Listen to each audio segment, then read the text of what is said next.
사도행전 4장 12절에서 14절 3절 말씀인데요. 함께 한 목소리로 읽겠습니다. 시작.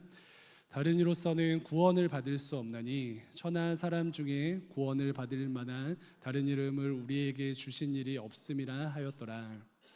그들이 베드로와 요한이 담대하게 말함을 보고 그들을 본래 학문 없는 범인으로 알았다가 이상히 여기고 또 전에 예수와 함께 있던 줄도 알고 또 병 나은 사람이 그들과 함께 서 있는 것을 보고 비난할 말이 없는지라.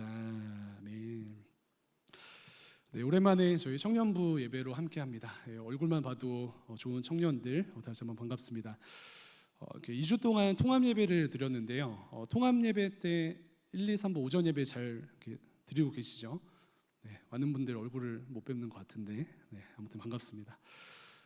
질문이 많은 청년의 때를 우리가 보낼 때에 우리는 이 시기를 보내면서 하나님 앞에 크고 작은 질문들을 가지고 나옵니다. 물론 하나님께서 이렇게 막 특별히 침묵하신 어떤 기간이 있을 수도 있고 특별히 침묵하신 어떤 사건들도 있지만은 살아계신 하나님께서는 대답해 주기 즐겨하시는 그러한 하나님이십니다. 사랑하는 청년 여러분, 요즘 여러분들은 하나님 앞에 어떠한 질문을 가지고 살고 계십니까? 우리가 이렇게 생겨나는 어떤 여러 가지 질문들을 가슴속에 묻지 않고 하나님 앞에 묻게 될 때에 우리는 하나님과 가까워지게 될 것이고요. 신실하신 하나님 앞에 우리 삶의 여러 가지 질문들을 물으면서 씨름할 때에 우리의 청년의 때는 더욱더 깊어지고 넓어지는 은혜 가운데 거하게 될 줄로 믿습니다. 청년일보 다한 공동체는 격주로 순장 모임을 진행하고 있습니다. 그래서 어제도 이제 토요일 오전에 순장 모임을 진행했는데 토요일 오전에 청년방에서 이제 7명의 순장들과 또 리더들과 함께 사역과 삶을 나눕니다. 그 시간 가운데 서로 이제 사역하는 것이, 섬기는 것이 어떤지 좀 이렇게 나누면서 격려도 하고요. 그 시간 가운데 소위 가지고 있는 문제들을 또 어려움들을 함께 고민을 나누면서 다른 지체들의 어려움들을 함께 좀 이렇게 고민해주고 솔루션을 제공하는 제시하는 그런 시간들도 가지고 있습니다. 근데 이제 한 번 남았습니다. 굉장히 슬픕니다. 근데 우리가 이제 그 시간들 가운데 삶도 나누고 사역도 이제 나누게 되는데 그러한 시간들뿐만 아니라 신앙의 질문들에 대해서 함께 고민하는 시간을 이제 끝날 쯤에 함께 갔거든요. 함께 질문하면서 순장님들의 내면을 탄탄히 하기도 하고 또 이 질문들을 가지고 순원분들과 이제 수모임 시간에 나눌 수도 있는 그런 콘텐츠를 제공하기도 합니다. 그래서 답답답이라는 교재를 사용하면서 그것을 기반으로 해서 이제 은혜를 나눔합니다. 그래서 지난 시간에는 어제 말고 그 지난 시간에는 청년으로 살아가면서 학교일도 되게 바쁘고 또 직장일도 되게 바쁘기 때문에 너무 바빠서 하나님 만날 시간이 없는데 어떻게 해야 하나요? 라는 질문을 가지고 저희 순장들끼리 또 이야기를 나눴고요. 그 이전 시간에는 사회생활을 하고 있는데 이 사회생활의 어떤 가치관과 신앙생활이 충돌할 때 어떻게 해야 하나요? 라는 질문을 함께 나누면서 또 솔루션을 함께 고민해 보았습니다. 또 몇 달 전에는 목사님, 우리가 믿음으로 기도한다고 하는데 응답되지 않는 기도의 일들은 어떻게 해석해야 하나요? 이런 식의 또 질문들을 함께 나누기도 했습니다. 그래서 크게는 이런 이제 여러 가지 질문들이 궁금하신 분들은 저한테 개인톡을 주시면 감사하겠습니다. 저는 청년부에서 이제 오늘을 포함해서 2번 혹은 이제 3번의 설교 시간이 주어지는데 11월까지 아주 먼 옛날 그 창세기 말씀 시리즈를 이제 마치고 에스크 그 실제적 질문들을 가지고 청년부 설교를 매듭 지어 보려고 합니다. 어제 토요일 오전에 우리 순장님들과 나눈 주제가 오늘 설교 제목인데요. 바로 담대한 청년 성도로 살아가는 솔루션을 함께 나누고자 합니다. 우리는 오늘 하루를 또 지난주를 비교하면서 다가오는 이번 한 주를 담대하게 살아가기를 소망합니다. 지난 한 주 우리가 위축되고 또 두려움과 걱정 가운데 살았지만 오늘 하루는 또 돌아오는 이번 한 주는 담대하게 살기 원하는 것이 우리의 소망인 것 같아요. 그렇다면 먼저 이제 담대하다는 것이 정의가 무엇인지 함께 살펴보면은 사전적 정의가 이러합니다. 담대하다라고 할 때 배짱이 두둑하고 용감하다라는 정의가 주어지는데요. 그런데 이 정의보다 사실 좀 더 직관적인 정의를 순장님들이 해주셨어요. 바로 쫄리지 않는 삶이라고 이제 정의를 하더라고요. 담대한 삶의 정의가 무엇인가라고 할 때는 쫄리지 않는 삶 혹은 쫄리지 않는 마음을 가지고 살아내는 것이라고 정의를 할 수 있습니다. 위축되지 않는다고 정의할 수 있겠죠. 우리가 담대함으로 날마다 무장하여서 나의 젊음의 때를 위축됨으로 혹은 소위 쫄림으로 우리가 채우는 것이 아니라 하나님께서 기뻐하시는 담대함을 가지고 젊음의 때를 승리하기를 간절히 소망합니다. 그래서 주변 분들이 신내 지역에 혹은 서울 지역 가운데 담대한 청년들을 모아보니 대관교회 청년들이었다라고 진단받는 그런 은혜가 있었으면 좋겠습니다. 위축되는 지난 한 주를 벗어버리고 담대함에 대한 성경적 솔루션을 함께 볼 텐데요. 어제 순장 모임 그 교재에서는 조정민 목사님께서는 이제 되게 짧게 한마디로 이렇게 정의하셨습니다. 뭐라고 하셨을까요? 담대하기 위해서 어떻게 해야 될까요? 라는 그러한 이제 질문에 답을 짧게 하셨는데 뭐라고 하셨냐면 기도가 부족해서 그렇습니다라고 하고 몇 마디 하시다가 이제 끝내셨어요. 네, 그런데 오늘 말씀을 통해서는 이것을 좀 포함하여서 좀 확대해서 우리가 담대함을 취할 수 있는 은혜를 누리고자 합니다. 근데 먼저 담대함을 소망할 때 전제가 한 가지 있습니다. 무엇이냐면은 담대한 삶을 살아가기를 원하고 그것에 대한 어떤 삶을 이제 우리가 세팅을 할 텐데 담대함은 무례함이 아니다라는 그런 전제를 우리가 갖고 나아가는 것입니다. 저도 아직 청년이잖아요. 38살 이제 호랑이띠 청년인데 청년이 우리가 오해하는 것 중에 하나가 담대함이 무례함이다라고 오해하는 경우가 종종 있습니다. 나는 담대하니까 조금 러프하게 행동하면서 배려하지 않는 그런 삶을 살아내는 것이 그렇게 살아가는 것이 나의 담대함을 증명하는 길이다라고 잘못된 오해를 가지고 있는 청년들이 간혹 있는 것 같아요. 근데 오늘 사도행전을 통해서 함께 살펴볼 이 베드로와 요한을 비롯하여서 신약 성경에서 담대함의 대명사라고 할 수 있는 사도 바울까지 예수님 만나기 전까지는 혈기를 가지고 열등감을 가지고 이 둘 사이에서 치열하게 살아갔지만 하나님 안에서는 겸손함과 담대함을 구비하여서 은혜 가운데 강건한 모습으로 살아갔던 믿음의 선배들을 우리는 신약 전체를 통해서 보게 됩니다. 무엇보다 담대하신 정도가 아니라 무엇이죠? 담대함을 뛰어넘는 십자가를 지신 예수님을 우리가 기억할 때에 예수님을 비롯한 믿음의 선배들이 무례하지 않았던 것을 우리는 기억해야 합니다. 말씀을 보면 볼수록 반대인 것 같아요. 하나님 안에서 담대한 청년 성도는 담대함과 겸손한 소위 겸손력이라고 하는 것이 비례하는 것을 우리는 보게 됩니다. 오히려 예의 바름과 질서 가운데 살아가는 것을 이렇게 담대함은 내포하고 있습니다. 오늘 함께 읽은 그 사도행전 4장의 내용이 이렇거든요. 예수님께서 하늘로 승천하시고 교회가 세워지고 성령 하나님께서 역사하십니다. 성령께서 성도들이 예수를 주로 고백하게 하시고 또 예수를 주로 고백하는 성도는 성령 하나님과 영원히 함께합니다. 그런데 그 성령 안에서 제자들은 하나님께서 기뻐하시는 은혜 역사의 통로로 쓰임받게 되는데요. 성령 충만한 제자들을 통하여서 예수의 이름으로 앉은 자들이 걷지 못한 자들이 걷게 되는 은혜 역사가 펼쳐지게도 되고요. 예수님의 십자가와 부활을 담대하게 전하면서 그리스도의 은혜로 말미암는 영생이 주어지게 하는 영혼 구원의 사역을 제자들을 통해서 하나님께서 이루고 계십니다. 그런데 담대하게 하나님께서 주신 사명을 감당하는 베드로와 요한을 이제 사두개인 지도자들은 싫어하는데요. 왜 그렇습니까? 그들은 전통에 매여서 예수님을 인정하지 않기 때문에 그래요. 그래서 이제 예수를 전하는 소위 그 당시 이단과도 같은 주의 제자들 그리고 베드로와 요한을 사두개인들이 신문하는데 오늘 말씀이 그러한 이제 배경을 가지고 있습니다.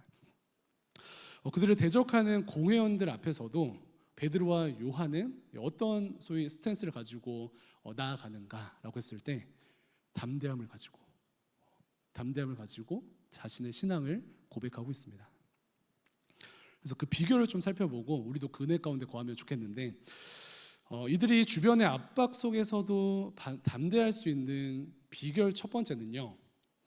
그들은 팩트로 무장이 되어져 있고 팩트를 전하는 삶을 살기로 결정했기 때문입니다.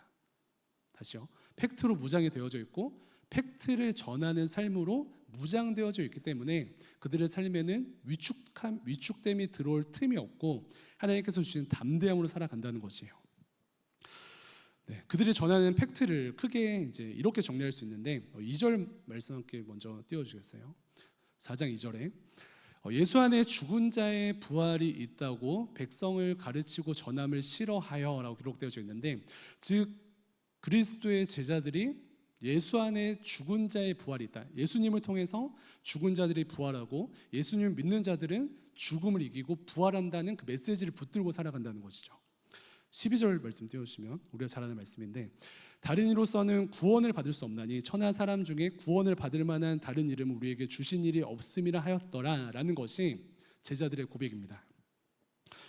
예수 안에 죽은 자의 부활이 있다, 다른 이로서는 구원을 받을 수 없다. 예수님께서 우리의 죄의 문제를 해결하시고 죽음까지 이기셨다. 즉 죽음 아래, 죽음을 포함한 죽음 아래 모든 문제들은 우리에게 영향을 끼칠 수 없다라는 그 팩트 위에 세워진 제자들의 담대함을 볼 수 있는 것입니다. 그들은 예수님과 3년을 살면서 제자 훈련 받았고요, 또 십자가와 부활, 또 승천하시는 그 모든 순간을 함께한 제자들의 삶에는 예수님 자체가 팩트입니다. 네, 그리고 그들이 본 것, 또 그들이 들은 것, 그로 인하여서 그들이 믿고 있는 것이 하나가 되어서 그들은 무엇으로 무장되어 있죠? 팩트로 무장되어 있어요. 네, 변하지 않는 사실에, 변하지 않는 진리로 무장되어져 있습니다. 그러니 담대할 수밖에 없죠. 네, 그러니 그 팩트 위에 세워진 그들의 삶과 팩트 위에 세워진 그들의 존재는 담대할 수밖에 없습니다. 여기서 이제 팩트를 성경에서는 흔들리지 않는 진리라고 이야기합니다. 네, 이런 원리를 우리가 좀 깊이 생각해 보면서 청년들 우리의 삶을 좀 돌아보면 좋겠습니다. 지난 한 주를 좀 돌아볼 때에 여러분들을 실제적으로 두렵게 한 것은 무엇입니까? 담대함으로 살아보려고, 청년 성도로서 담대하게 살아보려고 정신 승리하면서 우리 자신을 채찍질하였지만, 그럼에도 불구하고 나의 담대함을 앗아갔던 그 무엇은 무엇입니까? 그것을 진단할 때에 우리는 그 중심에 무엇이 있는지 생각해 보면 좋을 것 같아요. 내가 소위 위축되고 소위 쫄리는 원인이라고 하는 것은 팩트가 아닌 것 위에 나의 존재와 팩트가 아닌 것 위에 나의 감정을 올려놓았기 때문에 그렇지 않은지 돌아보면 좋겠어요. 말이 어렵나요? 변하지 않는 진리에 우리의 존재와 우리의 감정을 올려놓았기 때문에 우리가 담대함을 잃어버리고 두려움과 위축됨으로 지난 한 주를 살진 않았는지 우리 자신을 돌아보면 좋겠습니다. 팩트가 아닌 것, 흔들리는 진리 가운데 우리를 올려놓게 될 때 담대함이 사라집니다. 어떻게 좀 생각해 볼 수 있을까요? 예를 들면은 우리의 삶의 중심에 흔들리는 것이 중심에 있습니다. 흔들리는 것이 기반에 있습니다. 돈이나 사람이라고 좀 생각을 해보면요, 돈이나 사람이라는 것이 우리의 삶의 기반을 흔드는 어떤 요인으로 작용하게 된다면은 우리는 두려울 수밖에 없습니다. 왜 그렇죠? 돈은 있다가도 없는 것인데 돈의 여부에 따라서 우리의 존재를 흔들리게 하거나, 혹은 사람 관계라는 것은 좋았다가 나쁠 수도 있는 것인데 사람 관계의 어떠함에 따라서 우리의 존재와 감정을 흔들리게 놔두게 된다면은 그것은 당연히 우리에게 불안함과 또 어려움을 주는 그런 삶의 어떤 과정들이 되게 될 것입니다. 저도 친구들 중에 이제 주식을 하는 친구들도 있고요, 코인을 하는 친구들도 있는데 그 중에 이렇게 좀 친한 2명의 친구가 소위 몰빵을 하였습니다. 근데 친구 보니까 같이 밥 먹는데도 계속 핸드폰을 봐요. 그리고 올라가면은 갑자기 막 기분 좋아서 밥을 산다고 하고, 떨어지면은 갑자기 저한테 밥을 사라고 하고, 이런 이제 기복이 있는데 왜 그렇습니까? 그 삶의 저변에 돈이라는 것을 기준으로 삼았을 때 그것은 흔들리기 때문에 그렇죠. 흔들리는 것에 우리의 삶의 존재와 우리의 감정을 올려놓게 될 때 불안하고 담대함을 잃어버리는 것은 당연한 삶의 모습입니다. 혹은 사람을 너무 좋아하는 청년이 있다고 가정해 볼까요? 그 청년은 사람을 너무 좋아하는 성향이어서 이렇게 사랑을 막 흘려 보내기도 하고 막 받기도 하고 그런 이제 역할을 잘 하고 있습니다. 그런데 사람을 너무 좋아하는 그 청년의 단점은요, 사람의 반응에 따라서 자신의 감정도 오락가락할 수 있다는 것이에요. 관계가 좋을 때에는 막 그날 하루 종일 기분이 좋습니다. 근데 관계가 뭐 한두 명이라도 틀어지게 되면은 그 주간에는 어려운 가운데 막 우울해지는 것이죠. 왜 그렇습니까? 변하는 것에 자신의 삶의 존재와 변하는 것에 나의 감정을 올려놓았기 때문에 그렇죠. 잘못된 자기 확신도 마찬가지인데요. 우리가 이렇게 소위 어떤 우리의 믿음과 신념과 어떤 감정이 흔들리는 것은 나의 확신이 잘못된 자기 확신이었다는 것을 알게 되기 때문인데, 사도행전에서도 그것을 이제 동일하게 보여주고 있습니다. 36절과 37절 띄워주시겠어요? 36절과 37절에 이렇게 말씀합니다. 그런즉 이스라엘 온 집은 확실히 알지니 너희가 십자가에 못 박은 이 예수를 하나님이 주와 그리스도가 되게 하셨느니라 하니라. 37절. 그들이 이 말을 듣고 마음에 찔려 베드로와 다른 사도들에게 물어 이르되 형제들아 우리가 어찌할꼬 하거늘. 예수님께서 십자가에서 못 박히시고 부활하시고 승천하신 이후에 제자들이 예수를 십자가에 못 박은 사람들에게 아니 예수님이 하나님이셨어, 예수님께서 구원자셔라는 이야기를 전합니다. 그랬더니 예수를 소위 이단이라고 여기고 심지어 예수님을 십자가에 못 박은 사람들의 반응은요, 우리가 어찌할꼬, 진짜 그분이 하나님의 아들이셔? 우리가 어찌할꼬? 라는 그런 반응을 보입니다. 이처럼 잘못된 자기 확신도 우리의 담대함을 앗아가는 것이죠. 우리가 삶을 살아가면서 내가 이것이 확실하다라고 믿고 그런 삶을 살아갔는데 그것이 하나님 보시기에 잘못된 자기 확신이었다면 이것은 우리에게 두려움을 주는 것입니다. 그러나 다시 본문으로 돌아오면요, 베드로와 요한은 시종일관 담대함을 잃지 않았습니다. 왜냐하면 변하지 않는 진리로 삶을 무장하고요, 변하지 않는 진리 위에 자신의 삶과 감정을 올려놓았기 때문입니다. 그들이 알고 전하고 말하고 믿는 모든 것들은 변하지 않는 팩트로 그들을 감싸고 있었기 때문입니다. 지난 한 주 나의 삶이 하나님 앞에서 불안하고요, 지난 한 주 나의 삶이 하나님 앞에서 담대함을 취하지 못했던 가장 큰 이유는 우리의 삶이 팩트로 무장하지 않았기 때문입니다. 우리의 삶이 변하지 않는 팩트 위에 세워지지 않았기 때문입니다. 그 대신 흔들리는 진리, 세상의 메시지, 또 나의 어떠함으로 무장하고 그것 위에 무엇을 쌓았기 때문에 우리는 이번 한 주 불안하였습니다. 3년 전인가요? 그 서울의료원 앞에서 이제 그 차량과 오토바이의 그 교통사고가 좀 크게 있었습니다. 저는 이제 그 서울의료원 맞은편 횡단보도에 서 있었는데 신호를 위반하신 그 오토바이 운전자 분과 반대편에서 오던 차량이 크게 이제 부딪혔습니다. 안타까운 이제 사고인데 조금 객관적으로 보자면은 그 오토바이 운전하시는 분의 과실로 이제 사고가 났습니다. 경찰분들이 오시고 이제 저랑 이제 몇몇 분들을 이제 목격자로 지정하시고 전화번호 가져가셨어요. 그래서 이제 오토바이 운전자분의 과실로 제가 이제 증언을 여러 번 하였습니다. 이틀 뒤에 이제 화요일쯤인가요? 다시 이제 경찰서에서 전화가 왔는데 한 번 더 그 사건에 대해서 이제 확인차 전화를 주셨습니다. 그런데 문제는요, 저도 왜 그랬는지 기억이 안 나는데 제가 확신을 잃어버렸어요. 그 주일에는 이제 진짜 봤습니다. 거기 안타깝지만 오토바이 분이 잘못하셨습니다라고 굉장히 확신 가운데 증언을 하였는데 화요일에는 갑자기 제가 본 그 신호등이 빨간색이었는지 초록색이었는지 기억이 안 나는 거예요. 그래서 이틀 뒤에 그 화요일에는 조금 애매한 대답으로 전화를 끊었습니다.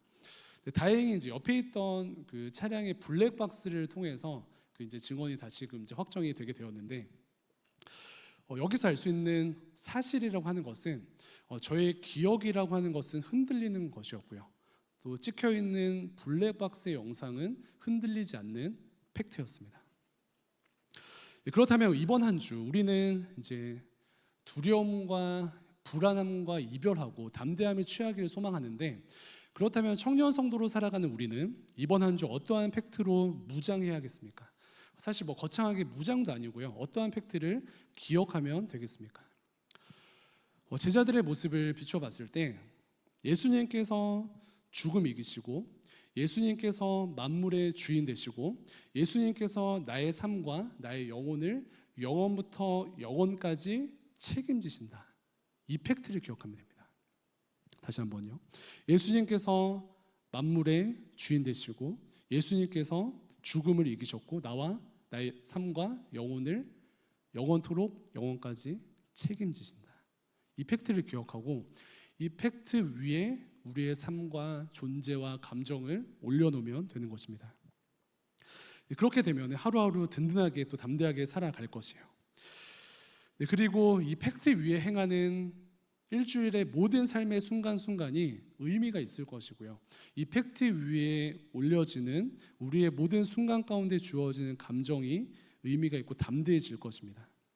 예수님께서 죽음 이기시고 만물의 주인 되시고 나의 삶과 영혼을 책임지신다. 그래서 나의 직장에서의 일과 또 내가 학교에서 책임지는 감당하는 학업이 이렇게 의미가 있고 결과에 대해서 과정에 대해서 소위 담대함을 잃거나 쫄리지 않는다. 이런 확신을 갖고 살아가는 것이에요. 예수님께서 죽음을 이기시고 예수님께서 만물의 주인 되시고 예수님께서 나의 삶과 영혼을 영원부터 영원까지 책임지신다. 그래서 인간의 눈으로는 좀 불편할 수 있는 학교 선배, 인간의 눈으로는 좀 불편할 수 있는 직장의 상사에게 소위 쫄리지 않고 담대한다. 예수님께서 죽음을 이기시고 예수님께서 만물의 주인 되시고 예수님께서 나의 삶과 영혼을 영원까지 책임지시기 때문에 내가 전하는 크고 작은 모양의 다양한 복음의 내용들과 내가 행하는 하나님 나라를 위한 모든 사명이 힘을 얻는다. 이 사실로 나아가는 것이에요. 이 변하지 않은 팩트 위에 우리의 삶을 올려드릴 때에 우리는 담대함으로 이번 한 주 승리하게 될 줄로 믿습니다. 그 팩트 위에 삶을 올리게 되면은 그 팩트가 또 열매를 맺거든요. 14절과 16절 말씀 띄워주시면 또 병나은 사람이 그들과 함께 서 있는 것을 보고 비난할 말이 없는지라. 열매죠.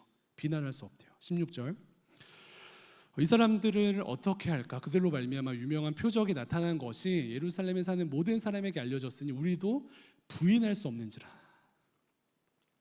예수님이라는 변하지 않는 진리, 또 예수님의 복음의 사역이라는 변하지 않는 팩트 위에 예수님을 담대히 전하는 사도들의 열매는요, 병이 진짜 낫습니다. 열매로서 함께해요. 왜 그래요? 예수님은 죽은 자도 살리시는 치유자이시기 때문에. 그렇기 때문에 그들을 비난하는 사람들이 이 제자들이 가짜이고 제자들이 전하는 예수가 가짜라고 공격을 하고 싶은데 병나은 사람들이 있으니까 할 말이 없는 거예요. 그들의 열매를 통해서 그들의 믿음이 증거되고 그 담대함은 영원히 지속됩니다. 이처럼 흔들리지 않는 진리 되신 예수님을 인해서 오늘을 살게 되면요, 담대할 뿐만 아니라 삶의 열매를 맺게 되고요, 하나님과 사람 앞에서 옳다 증명되게 되는 우리의 삶이 되게 될 줄로 믿습니다. 담대함의 비결 첫 번째는 이처럼 변하지 않는 진리, 팩트 위에 삶을 세우라이고요. 두 번째는 담대함의 비결 두 번째는 성령 충만하라입니다. 7절과 8절은 함께 한 목소리로 읽어볼게요. 사도행전 4장 7절과 8절입니다. 시작. 사도들을 가운데 세우고 묻되 너희가 무슨 권세와 누구의 이름으로 이 일을 행하였느냐. 이에 베드로가 성령이 충만하여 이르되 백성의 관리들과 장로들아라고 말을 시작하죠. 신문하는 과정 가운데 베드로가 성령 충만하여서 담대하게 전합니다. 그래서 담대함의 두 번째 비결은요, 성령 충만이에요. 그래서 조금 극단적으로는 오늘 내가 왜 담대하지 않는가? 성령 충만하지 않기 때문입니다. 지난 한 주 내가 왜 담대하지 않았는가? 성령 충만하지 않았기 때문입니다. 날마다 성령 충만한 삶을 살게 되면요, 담대함으로 살아가고요, 은혜 가운데 승리하게 되는데요. 그런데 성령 충만의 통로는 기도입니다. 두 구절 함께 볼게요. 3장 1절 말씀과 4장 31절. 3장 1절에는 제9식 기도 시간에 베드로와 요한이 성전에 올라갈새라고 기록하고요. 4장 31절에서는 공동체적으로 빌기를 다음에 모인 곳이 진동하더니 무리가 다 성령이 충만하여 담대히 하나님의 말씀을 전하니라. 상관관계를 보게 되십니까? 베드로와 요한이 기도하였는데 담대한 가운데 사역을 감당할 수 있는 그 비결은 날마다 시간과 장소를 구별하여서 하나님께 기도함으로 성령 충만을 이룬 것이에요. 4장 31절 말씀은 빌기를 다하며, 즉 기도를 마침에 무리가 다 성령 충만하여 담대히 하나님의 말씀을 전하였습니다. 네, 저는 이제 청년부 교회 사임하잖아요. 근데 저는 아시는 분들 아시겠지만 10년 전부터 기도해야 성령 충만으로 담대하게 승리할 수 있다, 엄청 외쳤습니다. 그런데 보니까 청년들에게 사실 기도가 좀 쉽지 않은 것 같아요. 그래서 제가 청년들을 좀 위로해주는 F 모먼트에 좀 강박이 생겨서 사실은 좀 타협했던 것 같습니다. 어떤 타협이냐면, 기도하기 힘들지, 그러면은 기도 안 하고 담대하고 평안할 수 있는 좀 그 비결을 찾아보자. 없거든요. 근데 찾아보자라고 공감해 주면서 10년을 헤맸는데 없습니다. 네, 담대함과 평안을 누릴 수 있는 비결은 기도입니다. 커밍아웃 할게요. 기도를 강조하는 베드로는 기도 안 하고 잠만 자다가 예수님을 초라하게 부인했습니다. 담대함 없이 허한 마음으로 두렵고 떨림으로 사람들의 협박이 두려워서 예수를 모른다 하였습니다. 근데 성경 말씀 보니까 아이러니하게도 베드로 인생 가운데 가장 초라했던 그 순간 앞에 어떤 장면이 있어요? 예수님께서 베드로에게 야, 기도하러 가자라고 기도하자고 이제 데려가셨는데 베드로가 뭐 했죠? 잠만 잤습니다. 뻐질러 잤어요. 예수님께서 사랑으로 안타까운 마음으로 뭐라 말씀하시죠? 야, 한 시간도 깨어있지 못하냐? 한 시간도 깨어서 기도하지 못하냐? 영적 싸움을 싸워내지 못하냐? 이건 정죄의 개념이 아니라 현상적 개념입니다. 그래서 기도할 시간에 잠을 자고 있으니 부끄럽게 여종 앞에서 예수님을 부인하게 되죠. 그럼 어떻습니까? 베드로 성령 충만하여서 사명을 감당할 때에는 우는 사자와 같은 마귀를 무찔러내고 기도 가운데 승리하는 그의 모습을 발견하게 됩니다. 사랑하는 청년 성도 여러분, 기도하시기 바랍니다. 특별히 담대함을 소망한다면요, 특별히 지난 한 주를 돌아보았을 때 허함과 두려움과 쫄림이 우리의 삶 가운데 가득하다면요, 기도하시기 바랍니다. 네, 이것도 커밍아웃 하면요, 이 담대함을 위한 기도는 시간과 장소를 구별해서 하셔야 합니다. 네, 어디 이제 회사 가면서, 직장 가면서, 학교 가면서 기도하는 것이 아니고, 뭐 샤워하면서 기도하는 것이 아니고, 예수님께서 한적한 곳에서 하신 것처럼, 예수님께서 한적한 곳에서 밤을 새워서 영적 싸움을 싸워내신 것처럼 구별된 시간과 장소에서 기도하셔야 됩니다. 10분 기도했는데 마음이 여전히 허하면요, 30분 기도하고요. 30분 기도했는데 여전히 마음이 허하면은 1시간이고 2시간이고 기도해야 됩니다. 하나님께서 그 영적 싸움을 통하여서 여러분들 삶을 강하고 능력 있는 삶으로 초청하기 원하시기 때문에 그렇습니다. 네, 그렇지 않으면은 F고 뭐고 이제 마귀가 주는 두려움과 불안함에 매일 노출될 것이에요. 기도에 얼마나 시간을 드리는가가 여러분들의 담대함을 결정할 것입니다. 수련회 때 평안하고 담대했는데 왜 이틀 만에 제자리로 돌아왔을까요? 네, 기도를 이틀 동안 안 해서 그렇습니다. 네, 수련회 때 2시간 동안 기도하고 1시간 동안 찬양하고 1시간 동안 말씀드리니까 하나님의 말씀과 성령의 충만한 우리에게 임한 것이죠. 네, 말씀 정리하도록 하겠습니다. 이렇게 격려하는 시간도 혹은 협박하는 시간도 몇 주 안 남았습니다. 네, 오늘부터 위축되지 않고 담대한 모든 청년 성도들 되기를 소망하고 축복하고 기도합니다. 비결 2가지 무엇이었죠? 변하지 않는 팩트 위에 나의 삶과 감정을 올려놓습니다. 예수님께서 죽음 이기시고, 예수님께서 만물의 주인 되시고, 예수님께서 나의 삶을 영원토록 책임지신다. 이 팩트 위에 여러분들의 삶을, 여러분들의 존재를, 여러분들의 사역과 여러분들의 감정을 올려놓으시기 바랍니다. 그리고 기도하시기 바랍니다. 오늘부터 결정하세요. 골방에서 나오지 않겠다. 10분, 30분, 1시간, 2시간 철야 막 하겠다. 언제까지? 담대할 때까지. 언제까지? 두려움이 사라질 때까지. 이렇게 기도하면은 우리 개인에서 시작된 영적 싸움의 승리가 여러분들과 연결된 모든 사역 가운데 충만하게 열매 맺을 줄로 믿습니다. 옆에 있는 분들 이렇게 인사할게요. 예수님 안에서 담대합시다라고 3분 이상 인사하시겠습니다. 시작. 예수님 안에서. 네, 한 번 더 인사할게요. 기도하면 두려움이 사라져요. 시작. 기도하면 두려움이 사라져요. 네, 기도하겠습니다. 하나님 감사합니다. 저희들에게 아버지 영원한 힘이 되시는, 백이 되시는 예수님 허락하시고 특별히 성령 안에서 강건케 하심에 감사를 드립니다. 지난 한 주 우리가 세상이 주는 어떤 위협과 또 마귀가 주는 여러 가지 시험 가운데 어려운 삶을 보냈습니까? 이번 한 주 크신 예수님을 바라봄으로 또 말씀을 붙들고 성령 안에서 충만하게 기도함으로 이겨내는 모든 사랑하는 청년 성도들 되게 인도하여 주시고 그러할 때 하나님께서 아버지 예비하신 영적 승리가 우리의 삶 가운데 남김없이 이루어질 수 있도록 함께하여 주시옵소서. 다양한 모습으로 방해한 악한 영들을 결박시켜 주시고 말씀과 기도로 믿음으로 승리하는 우리의 삶이 되게 하여 주시옵소서. 감사합니다. 살아계신 예수님의 이름으로 기도합니다. 아멘.